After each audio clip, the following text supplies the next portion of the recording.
foi preso por algo que ele tinha feito, tinha roubado dinheiro. E houve uma situação curiosa.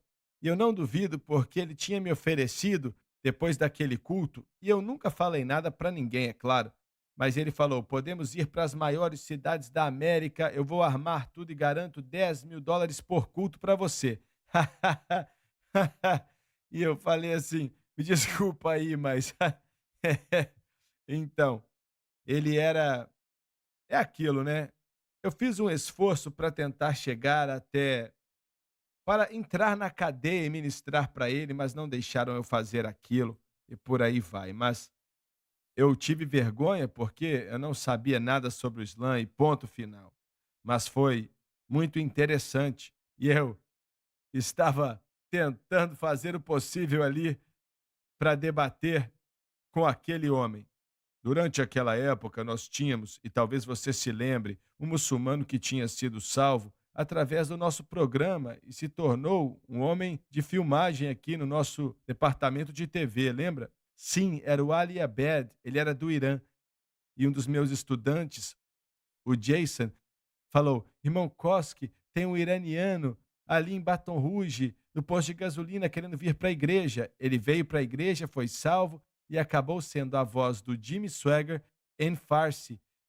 E aí o John e o Billy Hooper acabaram treinando ele no Ministério Internacional de Câmera e ele acabou transformando aquilo em uma carreira. E agora ele faz transmissões de satélite em Farsi que mostram no Irã através do satélite. Iranianos estão aceitando Jesus mais do que qualquer outro povo muçulmano do mundo. Imagina o impacto que isso trouxe sobre a vida de iranianos hoje. E você falou que ele ficou com a garganta paralisada? Sim, ele teve um derrame na África do Sul.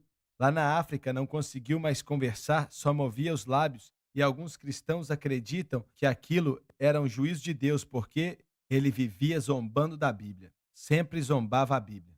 É verdade. Meu Deus, muito interessante. Muito bem, versículo 12, Lauren, por favor. Eu posso enfatizar algo aqui? Essa é a segunda vez. Se olharmos para o versículo 7, também vemos aqui no versículo 11 a palavra todo homem. Então a ênfase é que o Espírito de Deus, pelo menos no que eu consigo ver aqui, é quem dá os dons, um dom do Espírito, isso para toda pessoa? Muito mais do que isso, em toda a vida e em todo o coração. São vários dons.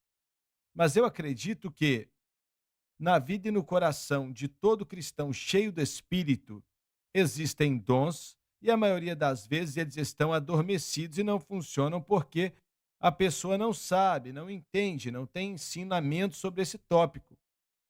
Mas eu acredito que existem vários por aí que têm o dom da fé, acreditam em Deus por milagres e eu imploro a esse povo que venham buscar o Senhor em favor desse ministério, pois eu preciso da fé deles e do discernimento de espíritos também, da operação de milagres, dons de cura e palavra de sabedoria, de conhecimento. Essas coisas são extremamente importantes. Nós não temos ensinamento bastante sobre esse tópico nas igrejas, para ser bem sincero, e creio que esses dons estariam muito mais em evidência e muito mais coisas seriam feitas no mundo espiritual se esses dons estivessem em operação. Eu creio nisso. Eles têm que ser proclamados para que as pessoas acreditem. Se as pessoas não sabem nada sobre eles, eles podem encontrar dons. Já vi isso acontecendo ministrando em cadeias, e não são necessariamente dons, mas o dom do Espírito Santo. Um homem que estava condenado à morte, que eu visitava 2 vezes por mês, e um dia eu fui vê-lo, eu era o conselheiro espiritual dele, e ele falou: ontem à noite eu estava em minha cela, na penitenciária aqui de Louisiana, e eu comecei a falar nessa língua estranha. E o que é isso? Ele me falou isso e perguntou o que era. Nunca soube o que era, nunca aprendeu, mas tinha experimentado o batismo com o Espírito Santo, esperando para morrer ali na cadeia. O Espírito Santo trabalha além do conhecimento, mas há um aspecto dos dons do Espírito que exigem fé. E como você falou há anos atrás, que você ia ensinar para a nossa congregação regularmente, porque sem o. Só um momento. Sem a fé para acreditar, E para que esses dons operem, é raro que eles funcionem da maneira apropriada. Olha, nossa audiência no mundo inteiro, a maioria deles, e acho que tenho razão, nunca ouviram falar de dons do Espírito, não tem a menor ideia do que você está falando. Alguns sabem, é claro, mas muitos não sabem.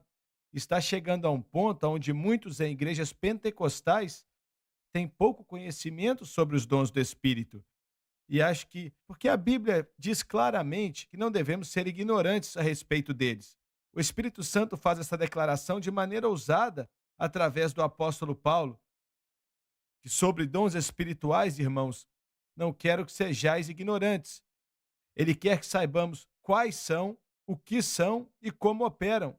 E ele quer que saibamos disso da melhor maneira possível. E no capítulo 14, versículo 1, diz: desejem os dons espirituais. Sim, e a mesma coisa. Você está com razão. Essas coisas são importantes. E temos os dons e a operação em nossa igreja. Graças a Deus por isso. Tivemos um pouco que precisava de instrução. As pessoas precisam de instrução, mas não tem sido ruim. E às vezes tem sido um benefício tremendo para o corpo de Cristo e agradeço a Deus muito mesmo por isso. Muito bem, versículo 12. O nosso tempo está acabando, mas você quer esperar? Não, nosso tempo já acabou mesmo. Obrigado por estar conosco. Não perca o próximo programa.